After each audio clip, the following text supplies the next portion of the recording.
하나 재밌는 일이 있어요. 이것도 한번 얘기해야 돼. 황장엽 맞아? 황장엽 다 알죠? 황장엽과 김일성이 과도기 논쟁에서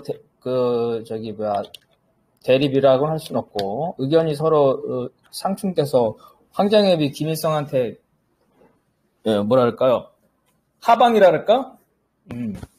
잘려서 쉽게 말하면 무릎 꿇고 너 몇 년 동안 너 무릎 꿇고 반성하고 있어. 그런 사건이 벌어진데 이 과도기 논쟁에서 벌어져요. 일단 황장엽이라는 사람, 황장엽은 일제 때 일본 대학교를 나왔는데 모스크바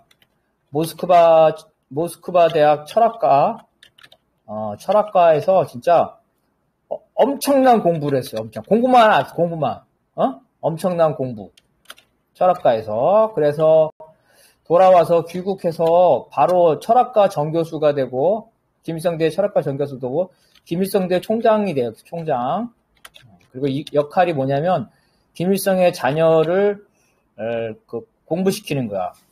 지도자 공부시키는 거죠. 공부시키는 이런 역할에. 그러면서 이제 김일성이 주체 사상의 기본적인 가닥을 주면 그 세부적인 주체 사상의 그 세부적인 내용들을 이제 모스크바 대학에서 철학 공부를 했기 때문에 이 내용을 만들어낸 사람이에요. 그래서 사상비서, 사상 담당 비서고 그냥 더 정확히 말하면 주체 사상이죠. 주체 사상 중에 핵심이 주체 철학이에요. 철학적 부분인데 주체 철학 담당. 이 사람이 하는 일이. 근데 과도기 논쟁에서 황장엽이 소련에서 유학을 오랫동안 갔다 왔는데 황장엽이 과도기 논쟁에서 뭐라고 말했냐면 프레스 독재를 언제까지 해야 되냐, 과도기 언제까지 하는데 여기서 말했냐면은 사회주의 제도를 확립하고 그 사회주의 제도의 효과가 나타날 때 이때까지 그 프레타 독재라고 그 이후에는 프레타 독재를 하면 안 된다고 한 거예요. 이에 대해서 김일성이 뭐라고 했을까? 김일성이 황장엽한테 이렇게 우스개 말로 야, 너 모스크바 대학에서 공부하고 왔다고 내가 좀 키워주니까 너 간이 배 밖으로 나왔구나. 너 소련 물을 먹어가지고 이제 안 되겠네. 지금 우리 조선에서는 하여튼 미국 놈하고도 싸우기도 해야 되고 이런데 뭐 사회주의 제도의 효과가 발현될 때까지 그 호르츠프 생각이랑 별 차이 없는 거네. 이렇게 말하면서 황장엽을 뭐라고 해야 되나? 견책 하방? 그래서 한 1년 동안 다 잘려가지고 반성하고 있다가 다시 복권이 돼요. 이런 사건이 있었어. 과도기 논쟁. 나중에 이제 주체 철학이나 주체 사상 할 때 황장엽 얘기라. 그래서 황장엽은 사상 담당이어가지고 자기가 주체 사상을 만들었다고 큰 소리를 쳐가지고 웬만하면 다 봐주는데 두 가지 사건. 한 번은 김일성과 사상 충돌, 과도기 논쟁이 있고, 그 다음에는 김정일과 충돌. 김정일과 충돌. 이거는 주체 철학에서 김정일과 충돌하고, 이런 충돌 이후에 황장엽이 신분의 위협과 그 다음에 어때요? 내가 주체 사상 다 만들었는데 나를 이렇게 홀대를 해가지고 망명을 한 겁니다. 망명해가지고 남한의 철학과 교수들한테 국정원이 다 남한 철학과 교수들을 다 황장엽하고 세미나를 했어, 세미나. 근데 황장엽이 실력이 얼마나 좋았던지 남한의 철학과 교수들이 황장엽한테 다 넘어갔어요. 그래가지고 이 황장엽 북의 주체 철학이 아니라 황장엽의 주체 철학은 뭐냐면은 김일성 주체 사상은 가짜고 나 황장엽의 주체 사상이 진짜라는 거야. 그래서 북은 주체 사상이 변질된 사회야. 그래서 주체 사상을 반복적인 사상도구로 이용해요, 황장엽이. 그래서 국정원이 남한의 철학과 교수들하고 세미나에서 남한의 철학과 교수들이 그걸 이어받아서 해. 이제 주체 사상이 황장엽의 주체 사상에 따르면 이게 반복 사상이 됐죠. 반복 사상. 또 유명한 놈이 주체 사상을 반복 사상으로 한 놈이 누구예요? 김영환. 김영환이 누군지 아시는지 모르겠네. 민혁당, 민족민주혁명당. 여러분이 알고 있는 누구야? 그 이석기 사건의 대빵. 민족민주혁명당. 이 당수예요. 이놈이 강철기란 걸 해가지고 운동권을 싹 말아먹었는데 북에 갔다 와가지고 이제 주체사상, 김일성 주체사상은 가짜고 자기 주체사상이 진짜다 그래가지고 황장엽이랑 똑같이 자기의 주체사상을 반복사상으로 해요. 이와 같이 황장엽과 김영환이 주체사상을 반복사상으로 하니까 어때? 이제 주체사상 공부한다고 해서 국가보안법을 잡아가요? 안 잡아가요?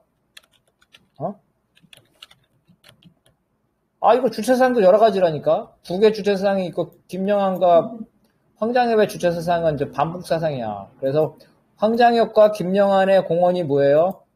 이 주체사상에 대한 학문적, 남한에서 주체사상에 대한 합법적 연구가 가능해졌어. 합법적 연구가 가능해졌어. 그래서, 나도 책을 썼죠. 여러분 네이버에서 찾아보면 돼요. 마르크스주의와 주체사상이라는 책을 썼어요. 옛날 같았으면 국가보안법으로 잡혀갔을까. 근데 황장엽하고 김영환 때문에 안 잡혀갑니다. 자, 그 다음에 부정의 법칙. 요거는 이제 앞에 두 가지를 했죠. 양질 전하의 법칙. 그리고 대립물의 투쟁과 조화의 법칙을 했기 때문에 텍스트 이해를 중심으로 하겠습니다. 자, 요거 함계남 동지가 한번 읽어보세요. 부정의 법칙에서 부정이 과거에 대한 긍정이 아니다. 돌고 돌아 과거로 돌아가지 않는다는 것이다. 사물들이나 사물의 속성들이 투쟁과 조화, 균형과 불균형, 연속과 불연속을 반복하면서 새로운 조건에 부응하여 변화 발전하는 과정이다. 사물은 변화하는 환경에 적응하려고 한다. 따라서 기존의 상황에 적응하는 측면은 약화 혹은 부정되고 새로운 상황에 적응하는 측면은 강화 또는 긍정된다. 또한 자신의 적응에 방해되는 요소를 극복하고자 한다. 낡은 것이 새로운 것으로 발전하는 과정이다. 사실 이제 다 비슷비슷한 말이에요. 정반합. 자, 자기 자신이 있죠. 부정을 하죠. 그래서 새로운 주체로 이 주체가 자기 자신을 부정해 새로운 주체가 되는 거예요. 해결식으로 하게 되면은 폐하, 그렇죠? 그 다음에 바로 태어난 아기를 뭐라 그러지? 영아라고 그러나? 영아, 아동, 뭐 이런 식으로 하잖아요. 그죠? 사춘기, 청년, 이렇게 되는 거죠?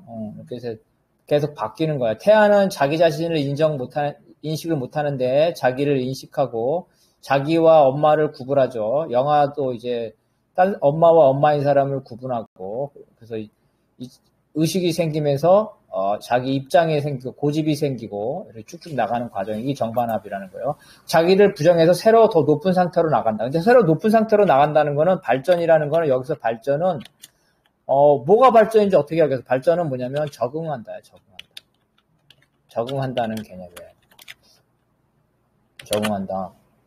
그러면 인간의 역사가 발전해 왔어요? 인간의 역사가 발전했는가? 그럼 발전이 무슨 의미인지 봐야 되겠죠. 발전의 의미는 적응의 과정이에요. 인간은 적응의 과정을 성공적으로 해왔죠. 더 자연에 더 많이 적응하고 자연을 개조하고 있잖아요. 자기에게 더 유리하게. 그래서 발전하고 있는 거예요. 이런 측면에서. 이게 정반합. 그래서 새로운 걸로 하는 거죠. 아까 사회 구성체도 마찬가지로 그랬죠. 공산제, 노예제. 공산제를 부정했어. 부정해서 노예제가 됐어. 새로운 사회 구성체. 또 노예제를 부정해서 봉건제가 되고 이러한 형태 끊임없이 한다. 그래서 사회 구성체의 과정은 뭐예요? 생산력이 증가하는 과정. 생산력이 증가한다는 거는 어떻게 표현하냐면 기술혁명, 과학혁명, 자연개조 다 비슷한 말이에요. 이렇게 발달오는 과정이다. 자, 그 다음에 또 읽어봅시다. 이거. 부정의 법칙은 주체가 새로운 조건에 더 적응해 나가는 것이므로 단순한 변화가 아니라 발전이며 순환론적 역사관, 체념적이며 허무적인 역사관을 배격한다. 생산력의 발전은 인간을 중한 노동으로부터 점차 해방시키고 재생산을 위한 노동시간을 단축해 다양한 문화 발전을 해왔으며 편의성을 높여왔다. 인공지능과 자동화도 사회적 소유로 전환한다면 이러한 발전 과정에 부합한다. 네. 자, 우리 프랑스 역사하고 한국 역사 한번 보자. 프랑스 역사. 자, 절대왕정이 있었죠. 그러다가 이제 1789년, 혁명이 있었네. 혁명이 쭉 하다가, 혁명에 대해서 공화국이 됐어, 공화국. 아, 근데 나폴레옹 자식이 있어가지고, 라폴레옹이 돼가지고, 다시 왕정이 됐죠. 나폴레옹도 거의 절대 왕정이죠. 엄청난 그 권한을 가지고 있었으니까.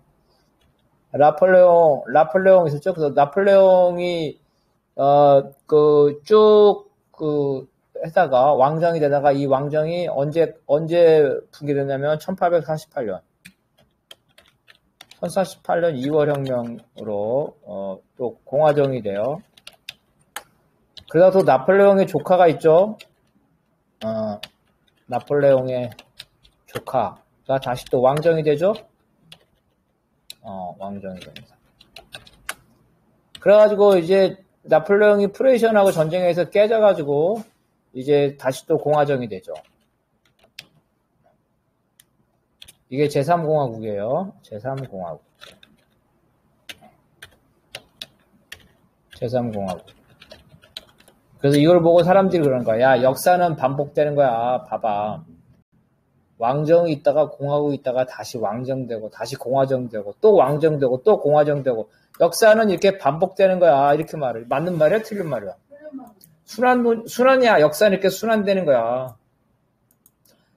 자, 프랑스 혁명 전의 왕정과 나폴레옹의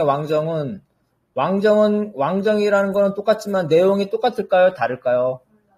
아, 여기의 왕정은 세습 왕정이죠? 세습. 나폴레옹 왕정은 세습이 아니라 뭐예요? 선출이죠, 선출. 선출이야, 선출. 선출 왕정. 그 여기 절대 왕정은 봉건 이념이죠. 봉건 이념. 근데 나폴레옹의 이념은 뭐예요? 프랑스 혁명 이념이에요. 프랑스 혁명 이념. 프랑스 혁명법을 수출해. 프랑스 혁명 정신이죠. 혁명 정신을 수출한다. 확산한다가 보다 수출하는 말이 이상하니까. 확산. 내용이 달라요. 자, 1789년 공화정은 두 개의 공화정에서 1789년 혁명의 공화정은 온건 공화정과 그 다음에 로베스피에러의 급진 공화정이 두 개가 있는데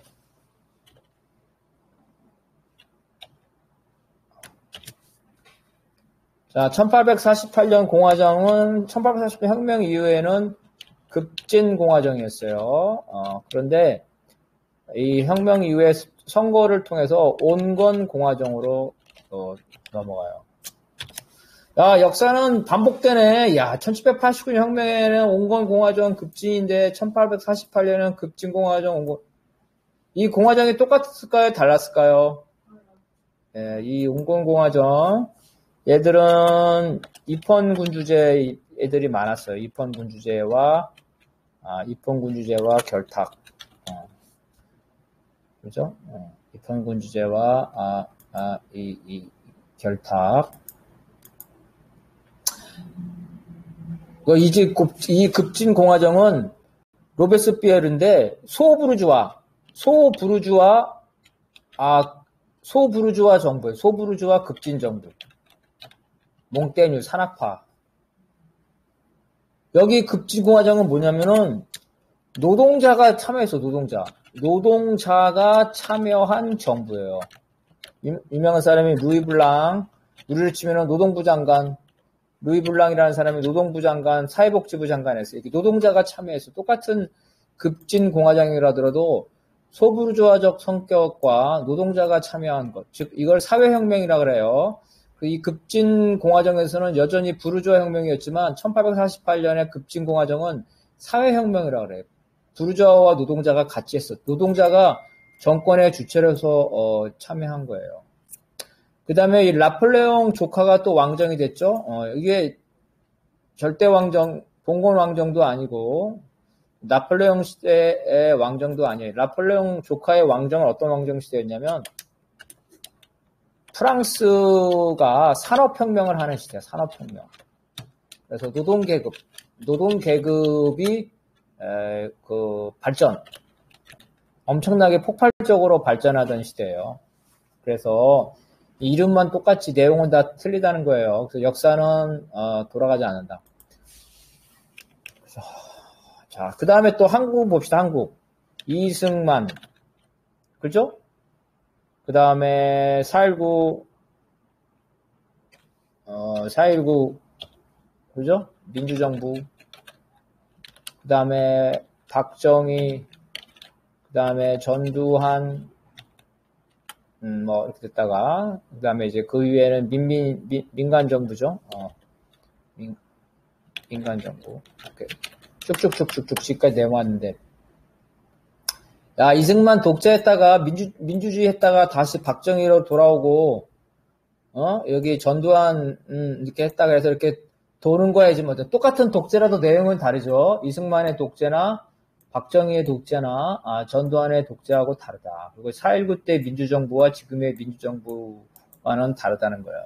그래서 단순한 추상적으로 바라보면 역사가 반복되는 것 같지만 그렇지 않다. 그래서 이걸 절충한 사람, 이걸 절충한 입장을 뭐라 그러냐면 역사는 어떻게 합니다? 역사는 소용돌이 치면서 어떻게? 나선형으로 발전한다. 나선형이 뭐예요? 나선형이. 이렇게 제가 이거 볼게요. 반복하면서도 올라가는 거 있죠? 이걸 나선형이라 그래요. 이렇게 나선형으로 발전한다. 이렇게 표현해요. 그래서 이게 약간 뭐 100% 맞는 말은 아니지만 약간 유사한 말이죠. 그러니까 과거로 돌아가는 것 같지만 실제로는 과거가 아니라 더 발전하고 있다. 이렇게 발전. 여기서 물론 발전은 이제 적응하는 거예요. 그럼 발전의 기준을 한번 봅시다. 발전의 기준. 기술적으로 보면 어때요? 자연에 적응하는 거죠. 자연에 적응하고 자연을 개조하는 거예요. 그 다음에 인권적으로 보면 인권이 확대되고 있죠. 인권 확대되고 있잖아요. 그죠? 여기 자본주의 노예보다는 봉건제가 낫고 봉건제보다는 자본주의가 낫죠. 봉건제에서는 신분적인 애속이 있지만 자본주의에서는 신분적인 애속이 없잖아요. 자본주의에서는 신분적인 애속은 없지만 경제적 애속이 있죠. 그래서 앞으로 우리가 보는 사회주의 사회에서는 이 경제적 애속까지 폐지할 거랍니다. 자본주의는 신분적 애속을 폐지했기 때문에 봉건제보다 발전한 사회예요. 봉건제에서는 어떻게 했다 그랬어요? 갑순이가 갑돌이를 좋아해가지고 결혼하려면 첫날 밤에 누구랑 자야 된다고요? 영주하고 자야 돼, 영주. 그걸 초약권이라 그래, 초약권. 자본주의는 그런 거 없잖아요. 그런 거 없어요. 그 다음에, 또 경제적으로 보면 소비도 보면은 소비가 어때요? 소비량이나, 그 다음에 소비의 품목, 그죠? 품목. 이런 것들이 다양해졌죠. 품목이 다양해졌어. 즉, 욕구 만족, 그죠? 다양한 욕구 만족의 정도가 높아가고 있어요. 그래서 역사는 발전하고 있는 거예요. 이런 측면에서. 그래서 약간 오버하면 안 돼요. 오버해가지고 뭐라고 말해요? 야, 노동자가, 자본주의에서 노동자가, 봉건제의 농노와 다를 바 없다. 노예 같은 삶을 살고 있다.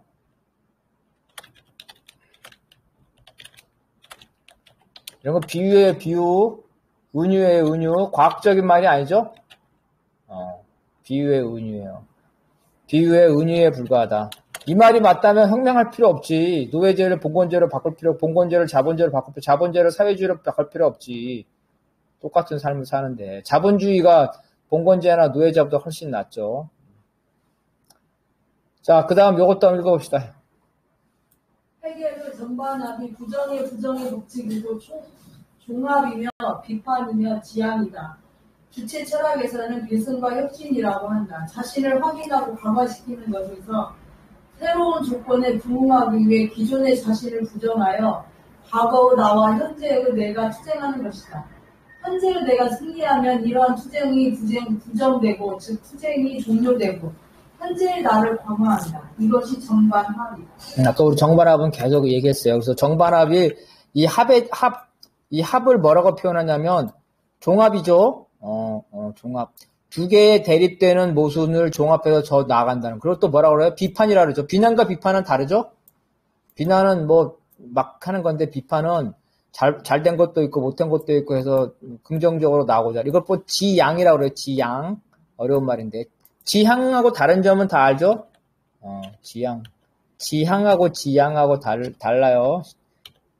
그거 실수할 분은 없겠지만 그래도 지향과 지향은 다른 말이다. 그래서 주체 철학에서는 이걸 뭐라 하냐면 계승과 혁신이라 한다. 계승은 뭐예요? 좋은 점은 계승하고, 그죠? 나쁜 점은 버리고 새로운 현실에 대해서 적응해서 나아간다는 거예요.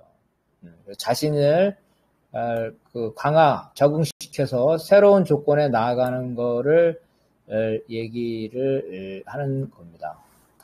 자, 내가 뭐 스피노자인가? 스피노자 같아.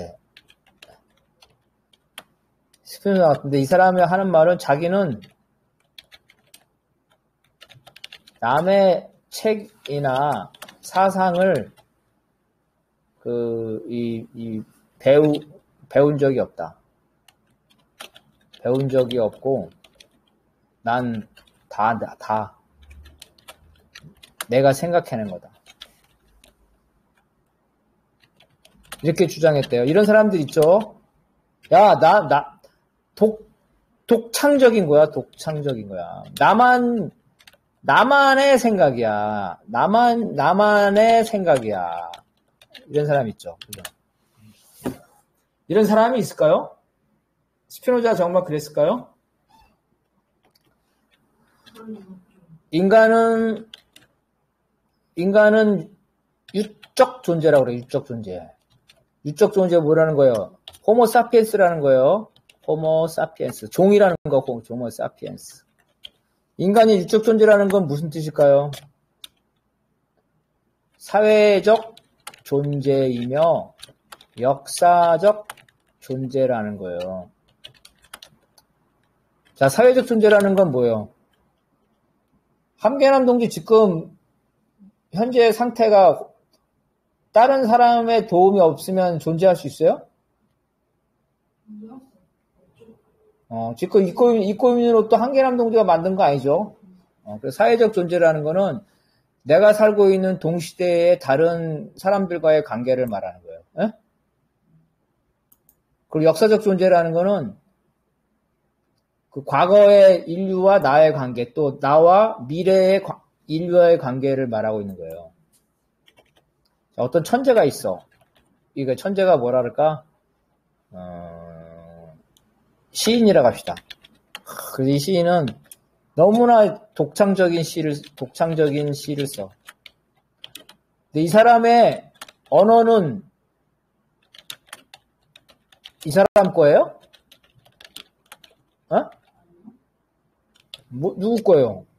인류 거죠. 그 사회죠. 그죠? 인류. 혹은 그 사람이 속한. 속한 사회의 것이죠. 잘난 놈 중에 자기 거는 아마 1%도 안 될 거예요. 대부분 다 역사적인 거고 사회적인 존재라는 거예요. 그래서 스피노자가 아마도 루소라는 책이나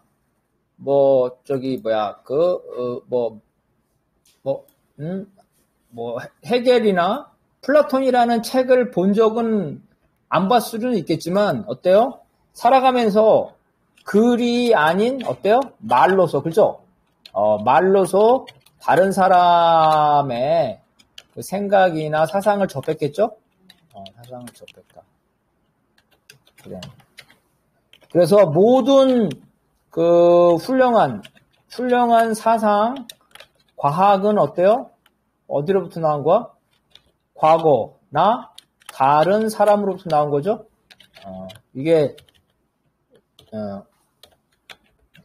그래서 이게 계승과 혁신이에요. 우리의 모든 삶은 계승과 혁신이에요. 근데 계승과 혁신인데 이걸 잘 못하는 사람은 사회 적응을 못하고 잘하는 사람은 사회 적응을 잘하는 사람이겠죠? 이걸 계승과 혁신이라고. 우리가 원자론을 배울 텐데 원자론에서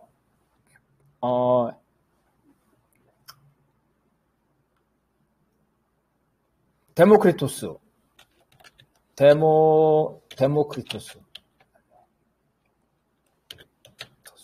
또 누가 있어요 원자론에? 지난번 했는데 데모크리토스와 에피쿠루스. 야 큰일 나네 이제 기억에서 안 나네. 에피쿠루스의 원자론이 데모크리토스의 원자론보다 훌륭해요. 근데 어떻게 훌륭했어요? 왜 때문에 훌륭했을까? 당연히 데모크리토스의 원자론을 배웠기 때문에 그러는 거죠. 데모크리토스의 원자론을 배우고 그거를 비판하면서 새로운 거를 할 수 있었던 거야. 그래서 이게 막스가 데모크리토스, 에피쿠루스의 자연과학의 차이라는 막스의 박사 논문이죠. 박사 논문. 이 박사 논문에서 막스가 말했어요. 에피쿠루스의 발전된 원자론이 있었던 이유는 에피쿠루스가 데모크리토스의 원자론을 계승해서 그걸 비판적으로 계승했기 때문이다.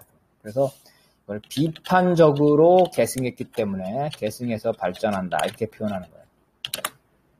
북에서는 이런 거를 아까 말한 대로 어떻게 표현한다고요? 계승과 혁신이라고 표현한다. 다 똑같은 말이야.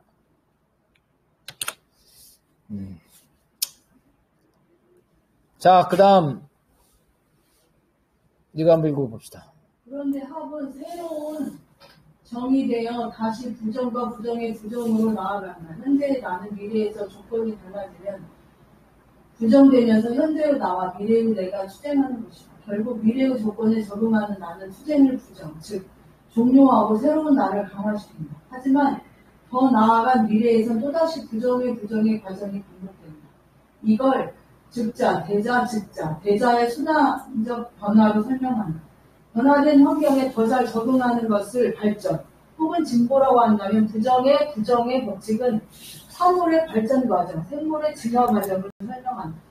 네, 이거 우리 최근에 언론에 많이 나오는 거 한번 해봅시다. 중국의 그 마스코트가 뭐예요? 귀여운 동물. 팬다. 자이언트 팬다.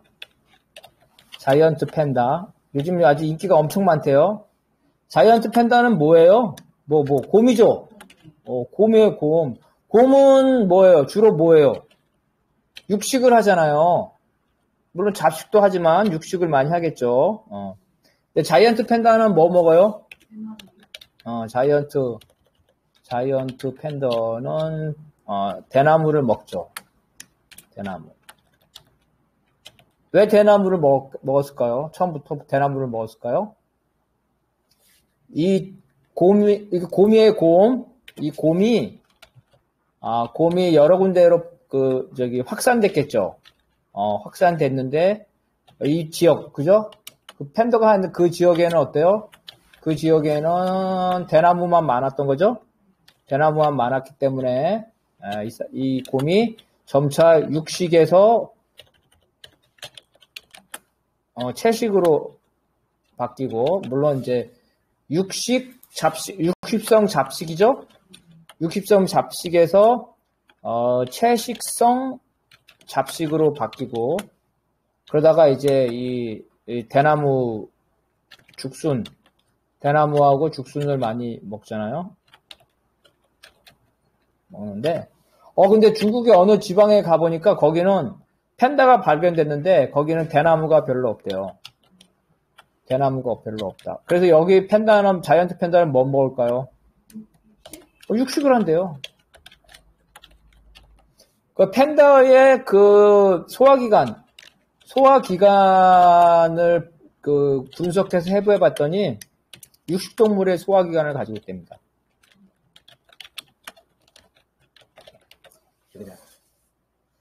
여기 적응하면 되겠죠.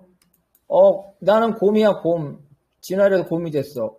그래서 잘 사는데, 대나무만 있는 곳에 내가 어떻게 거기에 정착이 됐어. 그래서 나는 거기에 적응해가지고 육식을 부정하고, 채식을 해서 대나무 있는 데서 잘 먹고 잘 살다가, 어디 또 거기에 기후 변화나 아니면 뭐, 무리한테 쫓겨나가지고 다른 지역으로 가는데, 거긴 대나무가 없어. 그러면 그 채식성 잡식을 부정하고, 또 별도로 또 육식을 한다는 거죠. 이런 식으로 해서 계속 변화과정, 진화과정이라는 거죠. 진화과정이라는. 그걸 이제 이거 좀 어려운 말이에요. 즉자라는 게, 이 즉자가 무슨 즉자일까요? 즉시, 즉각적으로 이런 뜻이에요. 어때요? 이런 성격이 즉자적으로 반응하는 사람은 어때요? 생각 없이 반응하는 거.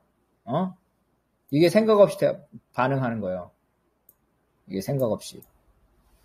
대자는 자기의 한계를 깨닫고, 자기를 반성하는 거야. 즉자 대자는 그 반성을 통해서 새로운 자아로 발전하는 거예요. 마르크스가 노동자와 자본가의 관계에서 이런 즉자 대자 관계를 설명했습니다. 프루동의 빈곤의 철학에 대해서 하면서 했는데요.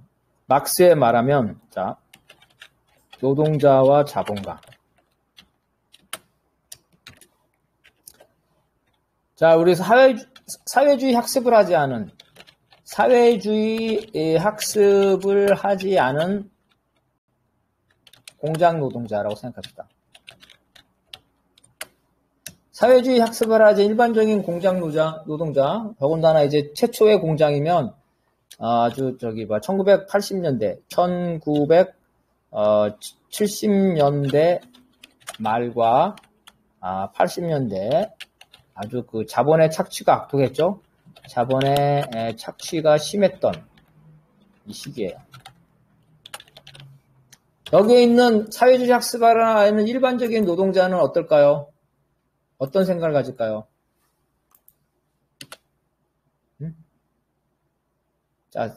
옛날 현대자동차 봅시다.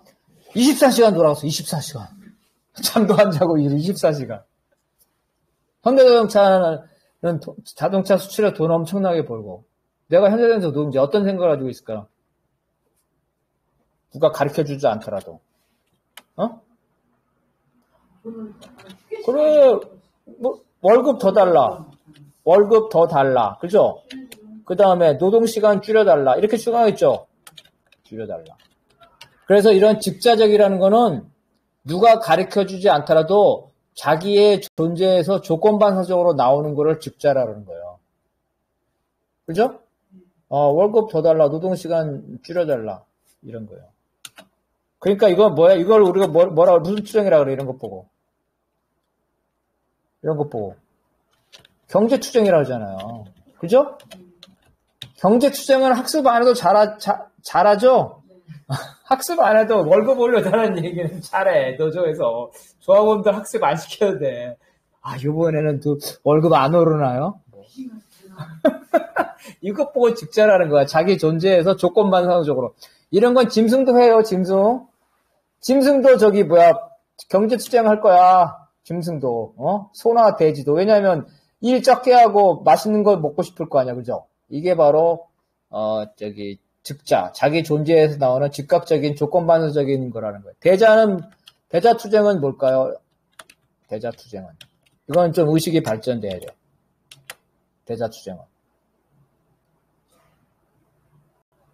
대자투쟁은 야, 내가 아무리 이래도, 내가 아무리 이래도 이 자본가가 훨씬 더 돈을 잘 번다. 그죠? 돈을 잘 번다. 내가 따라갈 수가 없다.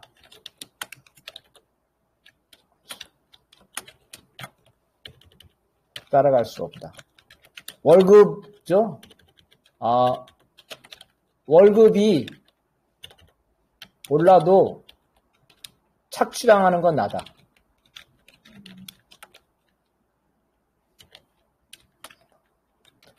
자, 현대자동차 노동자들 현재 연봉이 뭐 억이 넘는 사람 많다 그러죠? 연봉 1억이면 뭐 엄청난 돈이죠, 그죠? 그 현대자동차 노동자 연봉 1억 버는 사람은 자기가 착취 안 당한다고 생각할까요? 예? 나는 착취 안 당하니까 나 1억에 만족해 이렇게 생각할까요? 아니죠? 그래 내가 이제 자본주의 모순을 아는 거야. 사회 구조의 모순. 이게 아는 거야, 이제. 나를 반성하는 거야. 나의 짐승과 같은, 그죠? 조건반사, 그죠? 나의 조건반사의 한계를 아는 거야. 야, 월급 올려가지고 해결할 문제가 아니다. 그죠? 월급으로 해결할 문제가 아니다.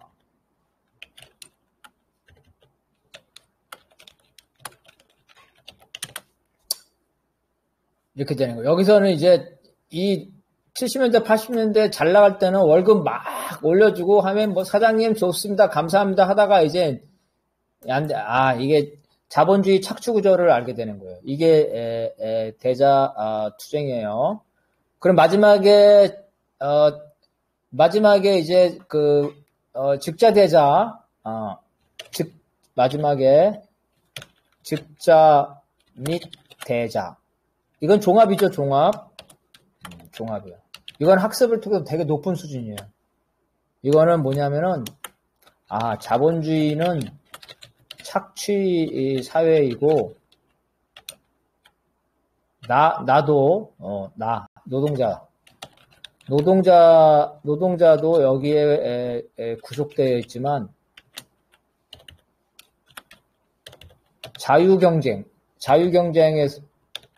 자유경쟁에서 살아남기 위해 착취해야 하는 자본가도, 그죠? 자본주의에 구속되어 있다. 그래서 진정한 해답은 어때? 진정한 해답은 월급을 올리거나 그런 것이 아니라 어때요? 진정한 해답은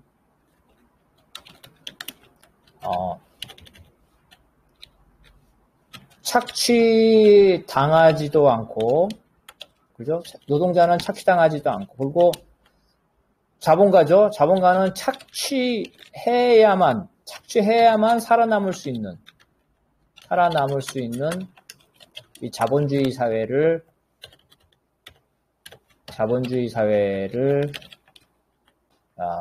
전복해야 된다. 너무 과격한 말이네. 국정원 새끼들이 들으면 안 좋겠다. 자본주의 사회를 변혁해야 된다. 이렇게 바꿉시다. 이게 이제 종합이라는 거예요. 알겠죠? 여기에서는 이제 이 종합에서는 어떤 수준을 가냐면 나 노동자에 관한 문제만 보는 게 아니라 나를 착취하고 있는 착취자, 자본가의 문제도 보면서 이게 나의 문제뿐만 아니라 착취당하는 자와 착취하는 자의 모두가 이 자본주의에 구속되어 있구나. 그래서 진정한 해답. 자본가도 해방되고 사회주의가 되면은 어때요? 사회주의가 되면 자본가는 어떻게 돼요? 자본가는 착취할 필요가 없죠. 자본가는 착취를 안 해도 돼. 착취 당하는 자도 없고 착취하는 사람도 없단 말이야. 그러니까 자본가와 노동자 모두가 해방된 사회가 사회주의 사회야. 이게 직자대자라는 이런 뜻이야. 좀 이해가 가요, 이게? 직자대자가 무슨 말인지? 그냥 정반합이라고 생각하면 돼, 정반합. 이게 직자대자를 여러 가지 표현으로 하고 있는 겁니다. 자, 그 다음에 여기 이거 한번 읽어봅시다. 여기서 부정은 내적 모순에 의한 스스로에 대한 부정, 즉 극복이다. 외부의 강제력에 의한 부정은 그 외부 강제력이 약해지거나 사라지면 원래 상태로 돌아간다. 오로지 스스로의 내적 모순에 의한 부정이 진정한 부정이며 새로운 자기 발전의 출발점이다. 자본주의 제국주의가 봉건적 식민지의 강제로 자본주의적 정치 경제적 구조를 심었다면 그 사회가 그것을 스스로의 것으로 받아들이지 않는다면 제국주의가 약화된 후 원래 상태로 돌아간다. 강제로 바꿔서는 안다는 거죠. 어떤 게 있어요, 어떤 어떤 가장 최근에 국제사회에서 가장 전형적인 거 있는데 뭐가 있을까요? 아프가니스탄.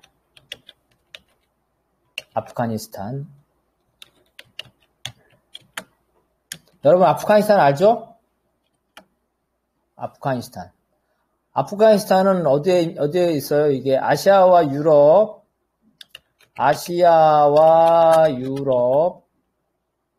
그죠? 그 다음에 중국, 러시아 다 관련된 거예요. 아프가니스탄의 별명이 뭔 줄 알아요? 제국주의의 무덤이야. 아프가니스탄의 모든 제국주의가는 이 아프가니스탄에서 헤어나지를 못했어요.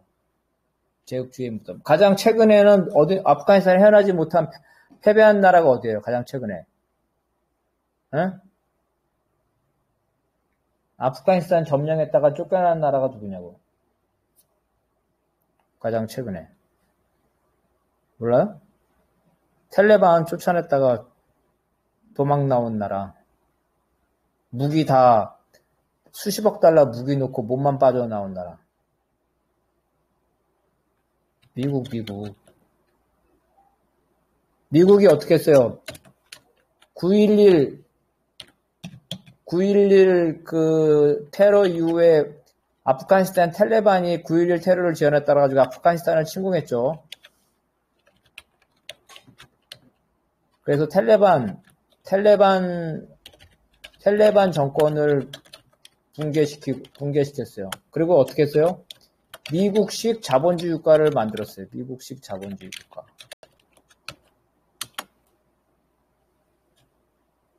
그래서 미국이 막 자랑을 엄청나게 했어요. 떠버렸어요. 야, 저 텔레반, 아프가니스탄 같은 저 텔레반 같은 반인류적인 그 정권을 미국식 자본주의로 만들어갔다고 자랑을 했어. 근데 자랑했는데 어떻게 됐어요? 그 국가가 미국의 외세죠. 외세에 의한 괴뢰 정부죠. 괴뢰 정부. 꼭두각시 정부니까 어때요? 그 나라 인민들이 전혀 지지를 하지 않았어. 그래서 돈을 주면 부패, 무기를 주면 반군한테 갖다 주고. 밑 빠진 독에 물 붓기죠. 그래서 미국이 어때요? 미국이 결국은 못 견디고 어때? 못 견디고 도망갔어. 어떻게 도망갔다? 무기를 다 놔두고. 이와 같이 아프가니스탄은 봉건국가예요. 봉건국가인데 아프가니스탄이 봉건주의, 즉 종교식 봉건주의에서 자본주의로 발전해야 되는데 언젠가는 하겠죠.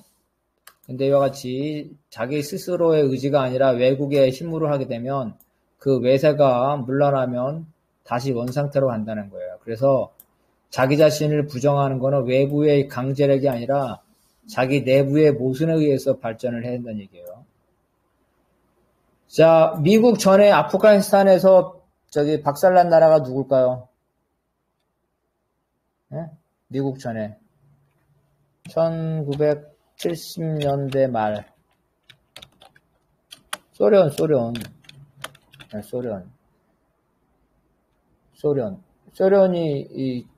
박살났죠. 소련이 어떻게 했어요? 아프가니스탄에 반대로 어떻게 만들었어요? 사회주의 국가를 만들었어요. 소련식 사회주의 국가를 만들었죠. 근데 이번에도 인민의 지지를 못 받았고 또 인민들의 지지가 약했어요. 또 미국하고 그죠? 종교, 봉건, 종교 집단들이 어때요? 합세해서, 반정부, 그죠? 그 텔레반이 이래서 큰 거예요. 텔레반을 키워준 사람이 누구라고요?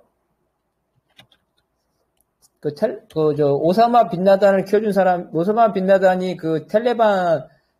아프가니스탄에서 텔레반에서 같이 했던 사람인데, 오사마 빈라단을 키워준 사람이 누굴까요? 미국이야, 미국.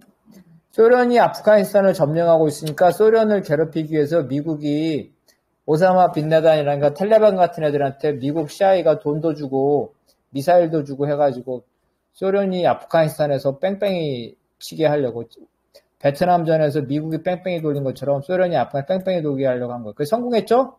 그래서 소련이 골탕 먹었어요. 엄청나게. 그러다가 미국이 골탕을 먹었죠. 그 다음에 미국, 소련인데 또 그 전에 골탕 먹은 제국주의가가 누굴까요? 아프가니스탄에서. 응? 영국. 영국도 골탕을 먹었어요. 이렇게 된 거. 그래서 스스로의 모순에 의해서 된다는 거. 아무리 봉건제보다 자본주의가 좋대지만 강제로 하면 안 되는 거죠. 근데 예외도 있어, 예외. 예외. 그런 건 많죠. 식민지가 많겠죠.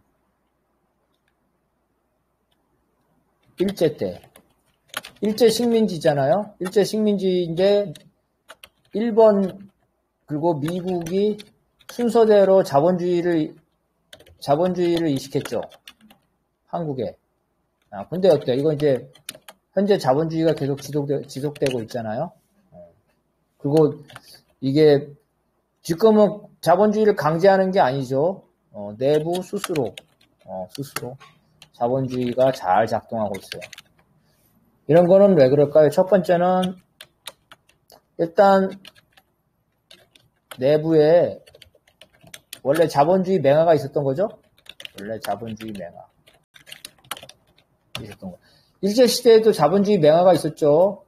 우리 이제 한국경제사,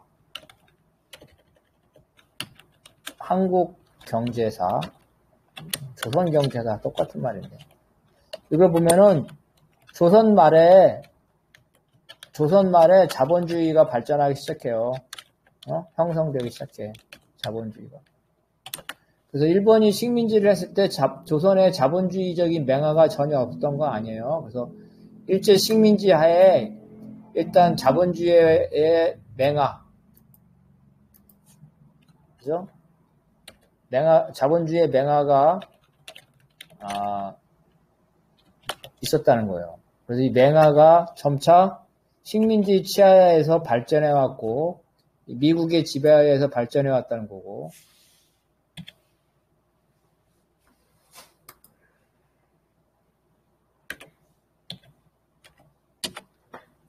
두 번째는 아주 장기적인 지배 과정을 통해서 이식된 식민체제가 자리를 잡았어요.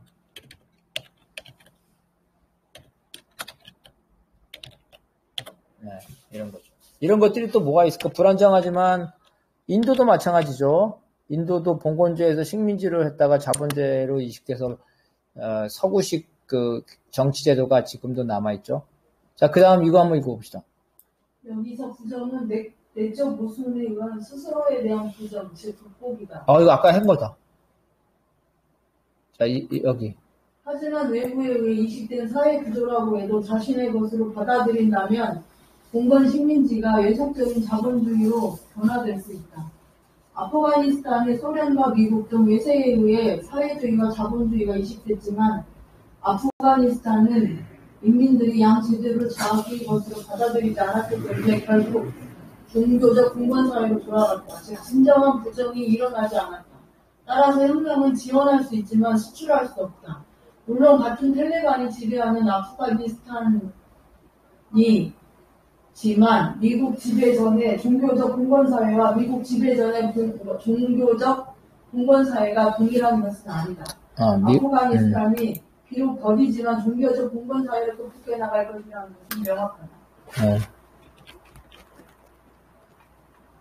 자, 중요한 말. 그래서 혁명은 어떻게 수출할 수 있다, 없다? 혁명은 지원할 수는 있으나 수출할 수 없다. 이게 원칙이에요. 우리 여기서 이제 또 하나 있는 거죠. 체게바라. 체게바라가 훌륭한 사람이죠. 그런데 어떻게 마지막에 죽을 때 어떻게 죽겠어요? 다른 나라, 그죠? 다른 나라에 게릴라 혁명을 수출하려고 그랬죠? 게릴라 혁명을 수출하려고 그랬어. 볼리비아인가? 어디 갔는데, 거기서 어떻게 하냐면, 그 나라 인민들과 단절됐어. 그럼 어떻게 했냐면, 초기에 쿠바의 공중 보급. 그 나라 인민들의 도움을 받아서 인민 속에 게릴라전을 한 게 아니라, 쿠바로부터 대외적으로 공중 보급을 해서 혁명을 수출하려고 했다는 거야. 그래서 결국은 그 인민들과 단절돼서, 고립됐죠? 고립됐고, 보급선도 떨어졌어. 원래 게릴라는 자체적으로 다 보급해야 되는 거죠. 근데 바깥에서 혁명을 수출했어. 그리고 결국은, 미국이 훈련시킨 그 나라 인민의 특공부대, 공수부대라고 합시다. 특전사, 특수부대, 이게 졌죠? 패배해서 죽었어요. 이런 게 있다는 거예요. 이건 이제 그래서 체게바라에 관한 신화가 있는데, 이런 노선은 잘못된 거예요. 빨치산 노선.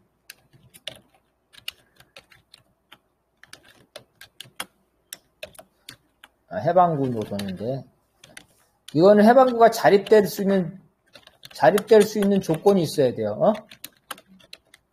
중국에서 있었죠? 모택동이 해방구. 여러분, 중국의 붉은 별 읽어본 사람 있나? 읽어봤어? 중국의 붉은 별. 함께한 봉지. 안 읽어봤어? 모택동. 해방구는 이게 자립할 수 있어야 돼, 자립. 그 정도에 돼야 되는 거예요. 외부의 지원을 받으면서 해방구를 한다는 건 의미가 없죠. 빨치산 노선이 그래서 자립 노선이 가능하면 빨치산 노선이 되지만 자립이 안 될 경우는 빨치산 노선이 안 되는 거예요. 박헌영 노선이 어때요? 남한에서 빨치산으로 자립할 수가 해방구를 만들 수 있을까요? 지금은 더욱더 안 돼. 지금 무슨 교통이 너무 좋아지고 말도 안 되는 얘기고, 저기 해방 직후에도 그 남한에서 해방구를 만들 수 있었을까요? 불가능하죠. 해방 직후에도 저 비행기도 있고, 우리 산은, 한국의 산이 높아요, 그렇게? 산은 안 높죠. 몇만 명 동원하면 산 다 포위해요. 그죠? 근데 우리 군대가 얼마나 수십만 명인데, 한 10,000명만 동원해도 산 하나 포위하면 되겠다. 그래가지고 밑에서부터 쭉쭉 올라가면 다 잡혀서 다 죽지. 그래서 이 박헌영의 빨치산 노선은 남한에는 맞지 않는 노선이었어요. 그래서 이게 이제 조선노동당 남한은 이제 조선공산당, 조선노동당 다 합쳐서 했는데, 거기서는 빨치산 활동을 중단하고 북으로 돌아오라 그랬어. 여기서 약간 논쟁 지점이 있는데, 첫 번째는 박헌영이 남노당 계열이 자기는 남의 정치적 기반이 없죠. 북에도 정치적 기반이 없고, 남의 정치적 기반을 만들려고 무리하게 규환하지 않고 빨치산 활동을 했다는 비판이 있어요. 유명한 학원이 강동학원이죠. 강동학원. 남한의 빨치산을 훈련시키는 학원 강동학원. 이거 이제 박헌영 또 하나는 북으로 빨치산을 접고 북으로 귀환하라는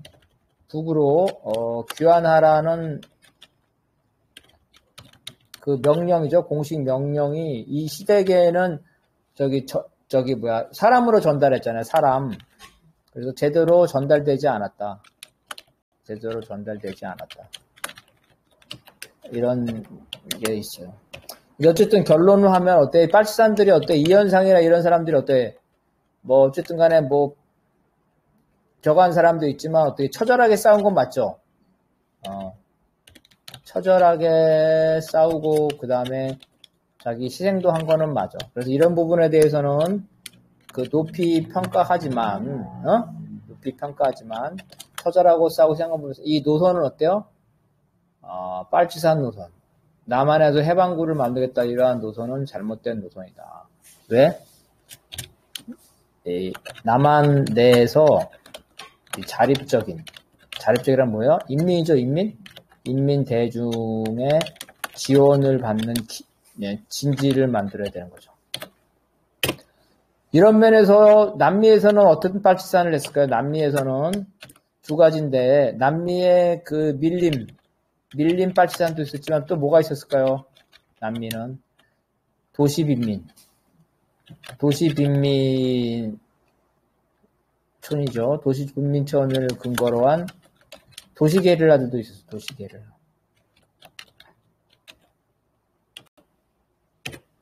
어쨌든 혁명이 되려면 그 나라 인민의 지원을 받아야 되고 그 나라의 해방구가 되려면 그 나라에서 자립적이고 진지를 구축할 수 있다. 그래서 혁명은 지원할 수 있으나 수출할 수 없다. 박헌영 노선이나 체게바라 노선을 과대평가하는 것은 문제가 있다는 거예요. 그리고 이제 세 번째 변칙법적 원칙이 상호 연관인데 이거 우리 지난번에 다 했죠? 상호 연관은 쌍 개념하고 똑같은 거예요. 우리 지난번에 무척 많이 했던 게 보편.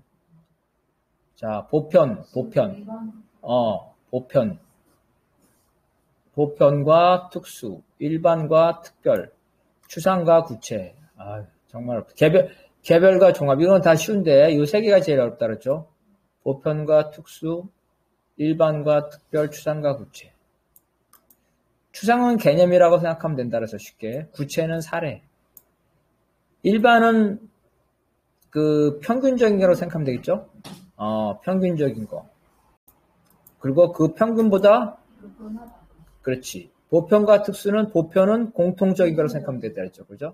근데 그 공통을 기반으로 해서 특수한 거. 뭐냐면 오늘날 뭐 미국이나 한국이나 영국이나 일본이나 다 공통적인 건 자본주의 모순이죠. 그죠?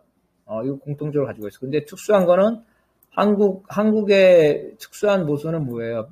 분단이죠. 분단.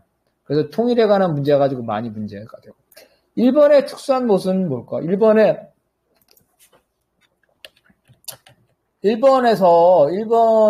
자본주의 모순은 보편적인 모순이죠. 다른 나라가 똑같죠. 공통적 모순이에요. 일본의 특수 모순은 뭘까요? 일본 사회의 특수 모순. 자본주의 모순 말고 한국처럼, 분단처럼 특수 모순. 일본의 민족 모순이라고 하죠. 일본의 민족 모순은 뭘까요, 현재? 가장 중요한 민족 모순.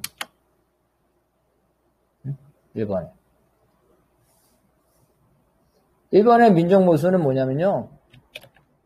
미국에 지배당하고 있다는 거예요. 지배당하고 있어서 정상적인 국가가 아니라는 거예요. 주권이 제한다고 해서 주권이.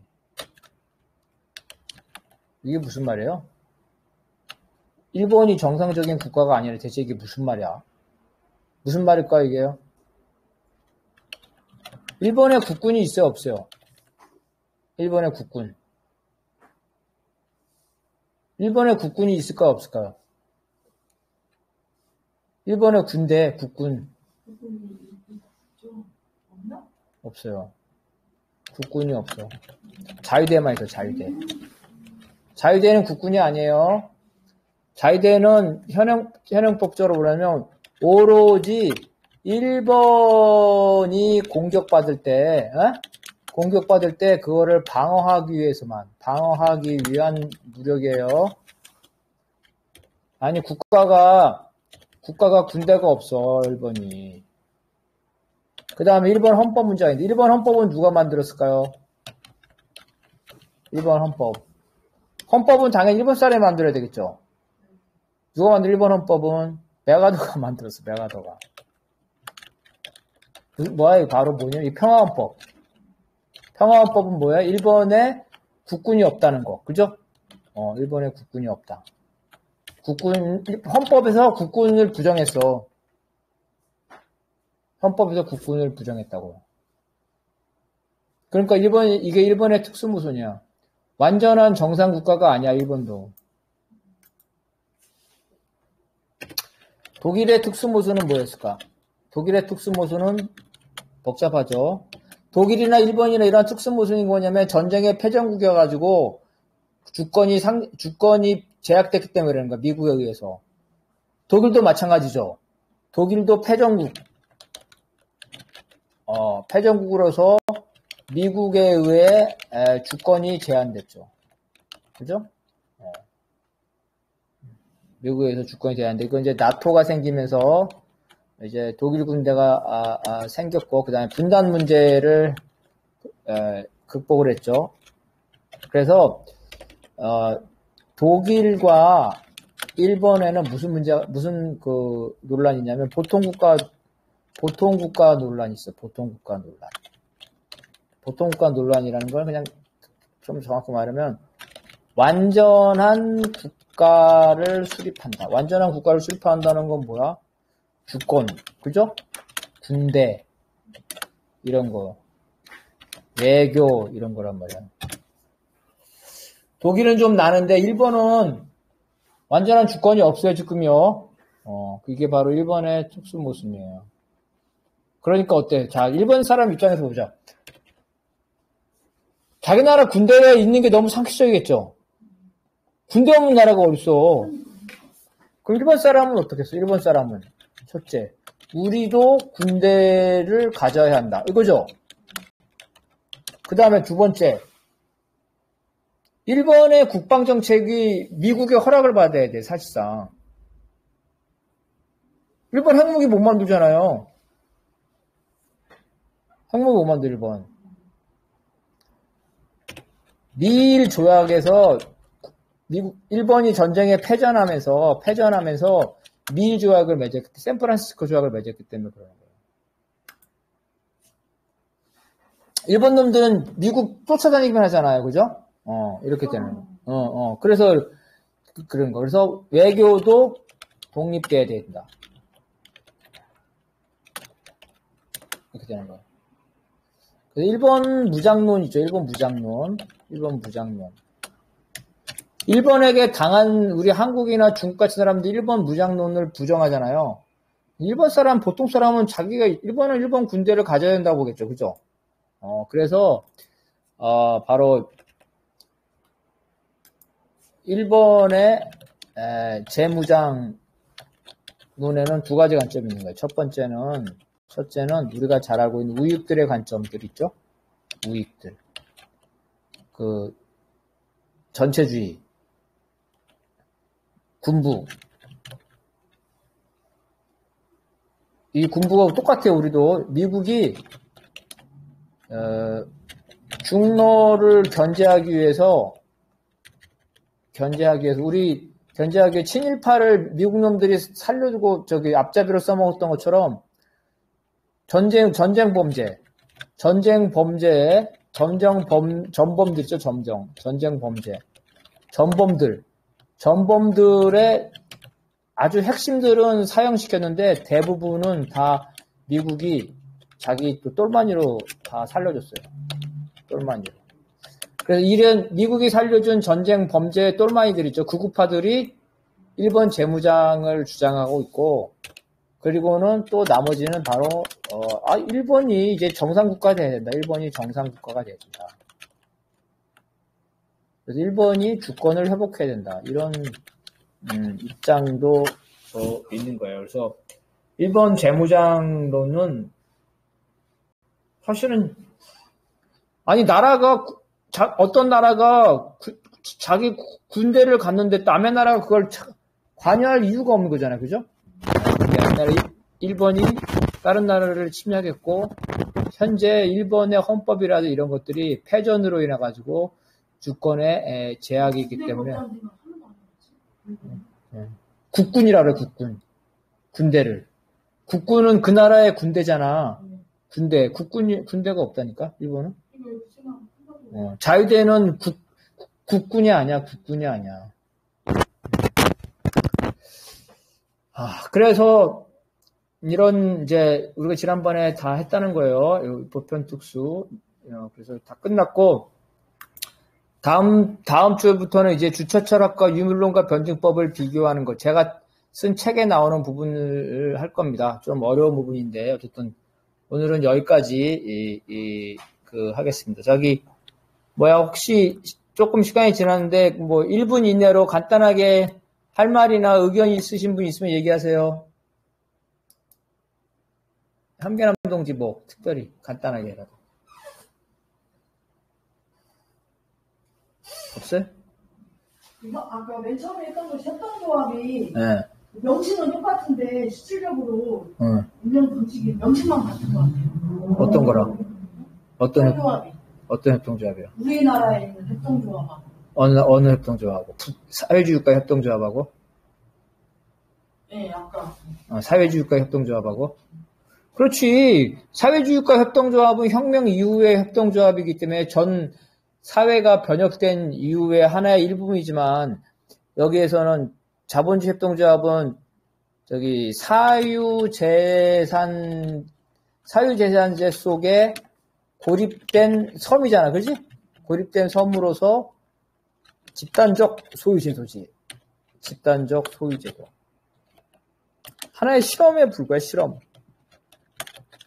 불과하고 사회 변혁 수단이 될 수 없다. 그냥 자본주의 국가 권력이 인정하는 수준에서 존재하는 거예요. 그 자본주의 국가 권력과 타협하고. 그렇지만 그럼에도 불구하고 그 실험이라는 데는 의미가 있죠. 협동조합을. 그래서 협동조합도 필요한 운동이다. 다만 과대 해석하면 안 된다. 하나는 일본도 제국주의라고 이야기하잖아요. 그런데 제국주의라고 보기도 참. 일본이 제국주의. 자, 일본은 과거에 제국주의였죠. 과거에는 제국주의잖아요. 일본 놈들이 전쟁 일으켰잖아. 현재는 어때? 현재는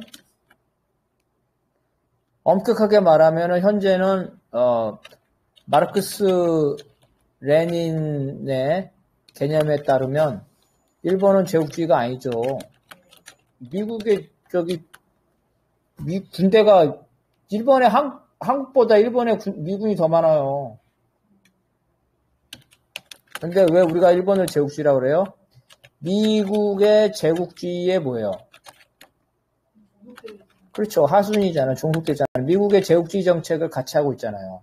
그래서 제국주의고.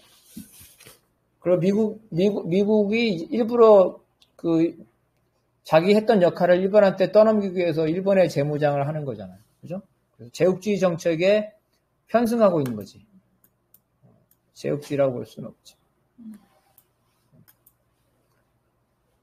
자, 그러면은 오늘 여기까지 하겠습니다. 우리 오늘 고생들 하셨어요. 여기까지 할게요. 들어가세요. 수고하셨습니다. 한마디씩. 네.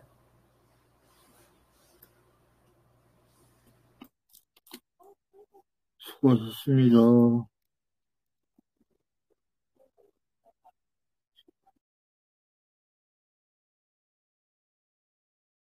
됐어? 다 나간다.